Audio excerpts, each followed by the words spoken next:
Hi అండి, అందరికీ నమస్తే. Welcome back to Kumari chef.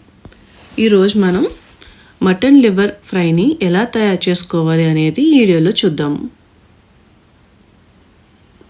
చూసారా, చాలా బాగుంది కదండి.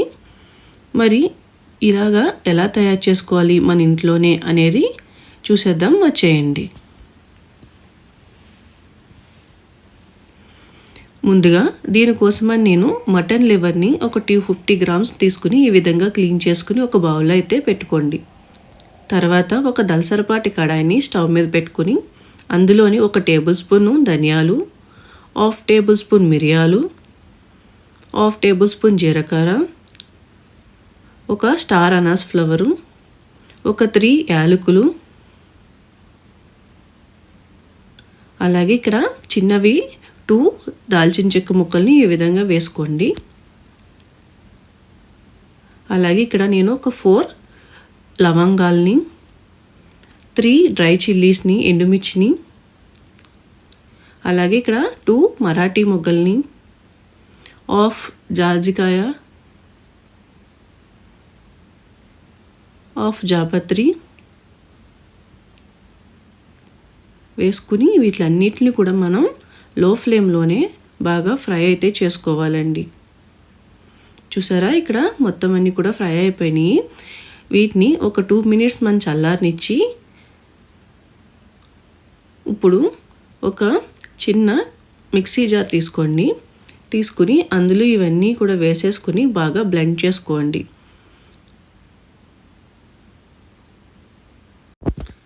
చూసారండి, ఈ విధంగా మనం మెత్తగా పౌడర్ కింద చేసుకోవాలి. ఇప్పుడు దీన్ని ఒక బౌల్లో తీసుకుని పక్కనైతే పెట్టుకోండి.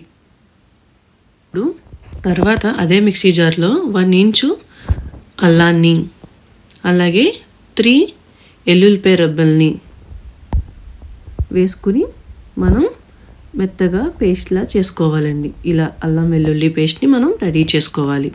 ఇప్పుడు దీన్ని కూడా నేను ఒక సెపరేట్ బౌల్లోకి తీసుకుని పక్కనైతే పెట్టుకుంటాను. తర్వాత ఒక కుక్కర్ని స్టవ్ మీద ఈ విధంగా పెట్టుకుని అందులోని ఒక 2 టేబుల్ స్పూన్ ఆయిల్ అనేది యాడ్ చేసుకోండి. తర్వాత మనం ముందుగా క్లీన్ చేసి పెట్టుకున్న మటన్ కూడా యాడ్ చేయండి. ఇప్పుడు దీన్ని ఇలా ఈ విధంగా కలుపుకోండి. ఈ విధంగా కలుపుకోవడం వల్ల మటన్లో ఏమైనా వాటర్ ఉంటే కనుక అవన్నీ కూడా పోయేంత వరకు ఈ విధంగా మనం లైట్గా ఫ్రై చేసుకోవాలండి, ఒక 2 మినిట్స్.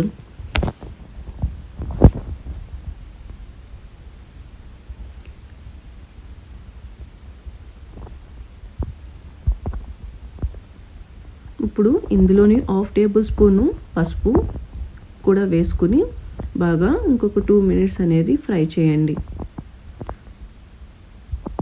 తర్వాత మనం ముందుగా రెడీ చేసి పెట్టుకున్నాం కదండి అల్లం వెల్లుల్లి పేస్ట్, దాన్ని ఒక 4 టేబుల్ స్పూన్స్ వేసుకోవాలి.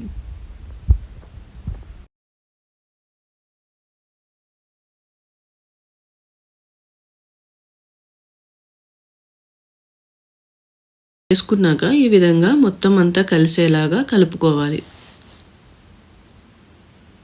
దీన్ని ఒక 2 మినిట్స్ వరకు లో ఫ్లేమ్లోనే ఫ్రై చేయండి. ఇక్కడ చూసారా, ఇలా ఫ్రై చేయడం వల్ల వాటర్ అంతా కూడా మనకి బయటకు వచ్చేసింది కదండి. ఇప్పుడు ఇందులోని మీరు 1/2 టేబుల్ స్పూను సాల్ట్ అనేది యాడ్ చేసుకోండి. సాల్ట్ ఇప్పుడు యాడ్ చేసుకోవడం వల్ల పీస్ అనేది చప్పగా అవ్వకుండా మనకి టేస్టీగా ఉంటుంది అన్నమాట.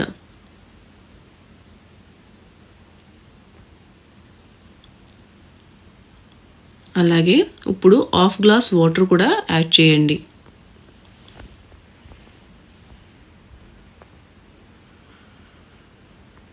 తర్వాత ఇలాగా బాయిల్ అయ్యాక మనం కుక్కర్ లిడ్ అనేది క్లోజ్ చేసుకుని ఒక 4 విజిల్స్ వచ్చే వరకు ఉంచుకుని ఆఫ్ చేసుకుని దీన్ని అయితే పక్కన పెట్టుకోండి. తర్వాత స్టవ్ మీద దలసరపాటి కడాయిని పెట్టుకుని అది కొంచెం హీట్ అయ్యాక దాంట్లోని ఒక 4 టేబుల్ స్పూన్ ఆయిల్ అనేది యాడ్ చేయండి. ఇప్పుడు ఈ ఆయిల్ కొంచెం హీట్ అయ్యాక ఇక్కడ నేను ఆల్రెడీ 2 మీడియం సైజు ఆనియన్స్ తీసుకుని ఇలా చిన్న ముక్కల కింద కట్ చేసుకుని రెడీగా పెట్టుకున్నాను. ఇప్పుడు ఈ ఆనియన్స్ని మనం ఆయిల్లో వేసుకొని ఫ్రై చేసుకోవాలండి. ఈ విధంగా వేసుకుని మనం ఆనియన్స్ని అయితే లైట్ గోల్డెన్ బ్రౌన్ కలర్ వచ్చే వరకు ఫ్రై చేసుకోవాలి. ఆనియన్ ఎప్పుడైనా సరే మనం లో ఫ్లేమ్లో పెట్టుకుని ఫ్రై చేయాలండి కర్రీకి. అప్పుడే కర్రీ అనేది టేస్టీగా ఉంటుంది. ఇక్కడ నేను కర్రీ లీవ్స్ని యాడ్ చేసుకున్నాను. అలాగే 2 చిల్లీస్ని ఈ విధంగా కట్ చేసి యాడ్ చేసుకోండి. వీటినన్నిటినీ బాగా మిక్స్ చేసేసి ఫ్లేమ్ని లో టు మీడియం వరకు అడ్జస్ట్ చేసుకుని ఇవి గోల్డెన్ కలర్ వచ్చే వరకు ఫ్రై చేయండి. ఇక్కడ చూడండి, ఈ విధంగా మనం ఫ్రై చేసుకోవాలన్నమాట. తర్వాత మనం కుక్కర్ పెట్టుకున్నాం కదండి మటను. చూసారా ఎంత చక్కగా ఉడికి రెడీగా ఉందో. ఇక్కడ చూడండి, పీస్ కూడా మనకి కావాల్సిన లెవెల్లోనే కుక్ అయి ఉంటుందన్నమాట ఇలా పెట్టుకోవడం వల్ల. ఇప్పుడు ఆ మిశ్రమాన్ని అంతటిని కూడా మనం ఆనియన్ ఫ్రై చేసుకున్న దాంట్లో ఈ విధంగా వేసుకోవాలి.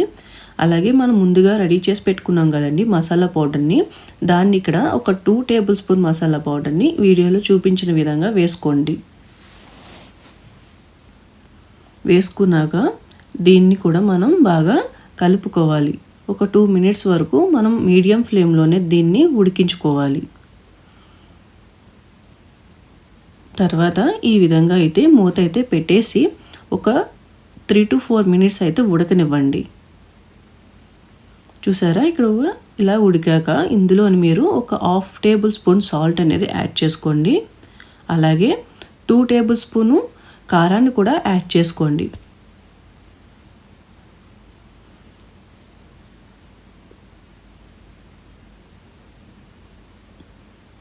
ఇప్పుడు దీన్ని అంతటిని బాగా కలిపేసుకోండి. కలుపుకుని ఒక 3 to 4 మినిట్స్ బాగా కుక్ అవనివ్వండి. అవ్వాక ఎప్పుడైతే మనకు ఆయిల్ ఈ విధంగా పైకి వస్తుందో అప్పుడు కర్రీ అనేది మనకి టేస్టీగా ఉంటుంది అనమాట. ఇప్పుడు మనం రిమైనింగ్ మసాలా పౌడర్ ఉంది కదండి, దాన్ని కూడా యాడ్ చేసేసుకొని ఒక 3 to 4 మినిట్స్ అయితే మనం మంచిగా ఫ్రై చేసుకోవాలండి. ఫ్రై చేసుకుంటే రిమైనింగ్ ఆయిల్ కూడా బయటకు వస్తుంది, అప్పుడు ఇంకా బాగుంటుంది.